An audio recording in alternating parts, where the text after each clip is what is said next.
Bora entender o que são auroras?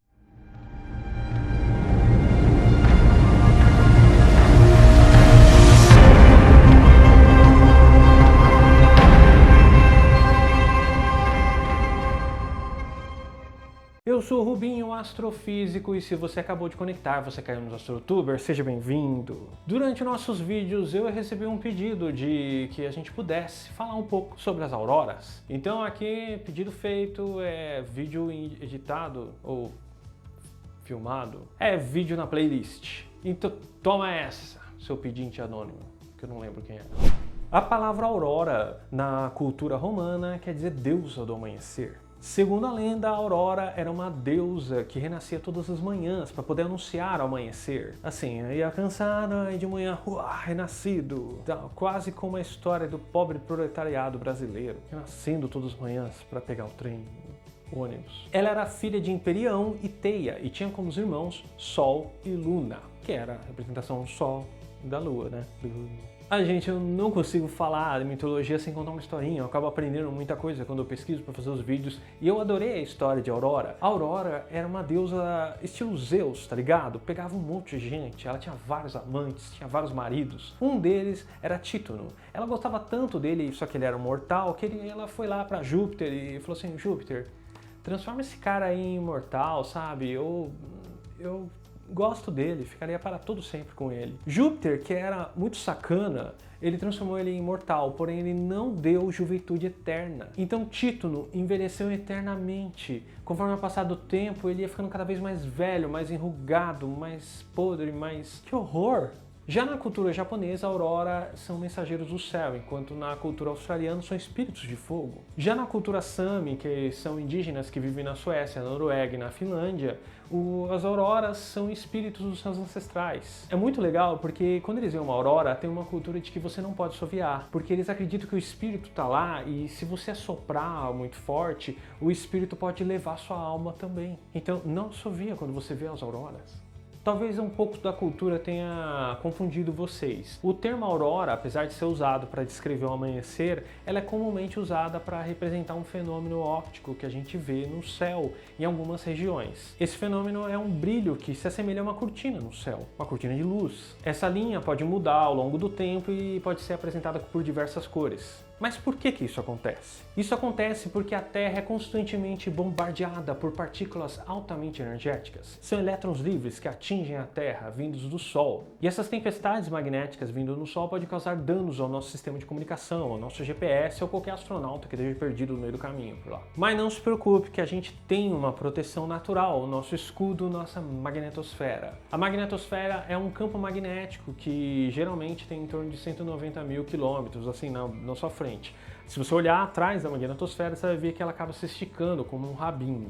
Quando eu digo atrás, gente, eu tô falando em relação ao Sol, tá? Eu sei que no espaço não tem frente e trás, mas só pra gente entender. Nesta imagem é atrás, tá? No hemisfério norte são conhecidos como auroras boreais, enquanto no hemisfério sul a gente chama de auroras austrais. É um bom nome, né? Porque tem um monte de gente que chama aurora. Aí você podia chamar aurora boreal ou astral. Como eu disse, os elétrons, quando atingem a nossa magnetosfera, eles espiralam em torno do campo magnético, das linhas de campo magnético. Quando eles se chocam com as moléculas de oxigênio e nitrogênio que a gente tem na nossa atmosfera, eles emitem luz e cores da hora. Se você olhar para o desenho que eu mostrei da magnetosfera, você vai ver que faz até sentido a gente ter mais auroras nos polos magnéticos do nosso planeta. Olhe bem para esse desenho. Tá vendo que a gente tem como se fosse uma área mais com um ralo entre os polos magnéticos? Então é por lá que entram os elétrons livres. São por esses polos magnéticos que a gente tem mais linhas de campo magnético, por isso os elétrons acabam indo para lá. É quase intuitivo, não parece um ralo?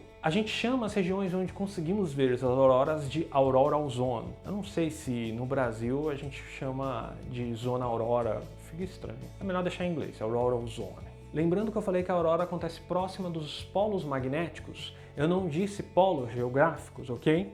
Guarde essa informação.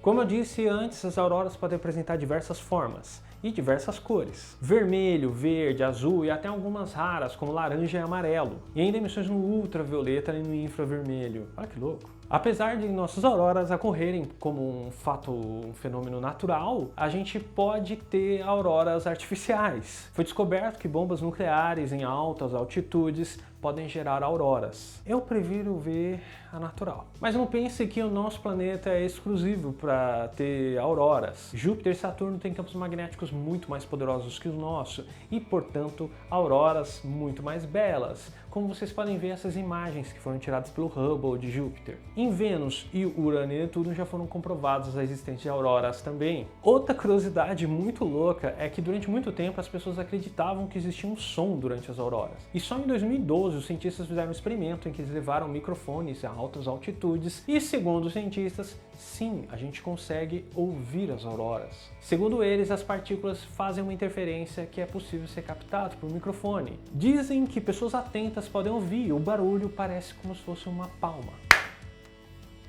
Aurora. Uma coisa muito legal que eu vi é que, não sei se já acontece com vocês, às vezes você tá vendo uma coisa muito louca e tá lá gravando com o celular e algumas pessoas falam, largue o celular, use seus olhos para aproveitar esse momento. Pois é, acontece que a aurora não é o momento de você fazer isso. As auroras, algumas cores delas são próximas e até passam um pouco do limite da sensibilidade dos nossos olhos. Então é mais fácil captar elas pela lente do celular ou de uma câmera. Então talvez olhar pela lente você vai ver melhor a aurora. Aí não faz muito sentido, né? Porque aí é melhor você ver pela TV ou pelo YouTube. E você, já viu uma aurora? Pretende ver? Vamos fazer uma excursão? Vamos embora ver uma aurora? Dá para ver no Canadá. Como eu falei para vocês, elas estão nos polos magnéticos e não nos polos geográficos. Portanto, é mais fácil ver auroras no Canadá ou lá na Nova Zelândia, na Austrália. Fala galera, fala Rubinho. Se vocês estão aqui porque vocês gostam de auroras ou pelo menos tiveram curiosidade de procurar como elas funcionam. E como o Rubinho falou corretamente, as auroras têm tudo a ver com ejeções de matéria do Sol. As ejeções de matéria coronal, né? Porque elas saem da coroa solar. Mas tem outro ponto que a gente tem sempre que levar em consideração, que é o campo magnético do Sol, da Terra e das emissões, das ejeções. Como que é isso? Quando o Sol ejeta matéria na nossa direção, essa matéria vem para nós não só como gás, mas também com campo magnético. E esse campo magnético, quando se aproxima da Terra, ele empurra o campo magnético da Terra para trás, para longe do Sol. Um dos efeitos disso, uma das consequências, é a formação de uma cauda, a chamada magnetocauda. E o que acontece?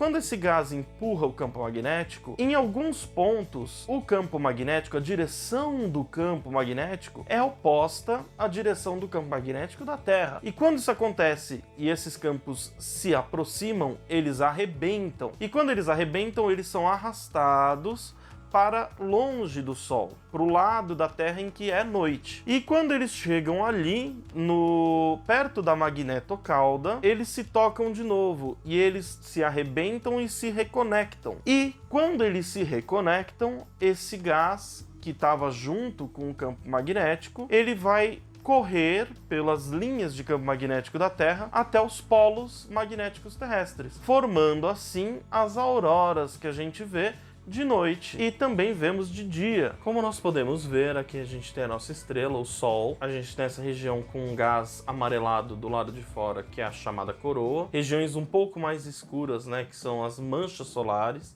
muito magneticamente ativas. E a gente pode ver a ejeção do Sol se chocando com as linhas azuis, que são as linhas do campo magnético terrestre. E a gente pode ver que as linhas azuis estão sendo jogadas para trás, onde é noite. E elas também estão sendo comprimidas, tudo sob efeito da ejeção do Sol. Agora elas se tocam, elas se reconectam e o gás cai nos polos magnéticos da Terra, onde a gente pode ver que se formam as auroras.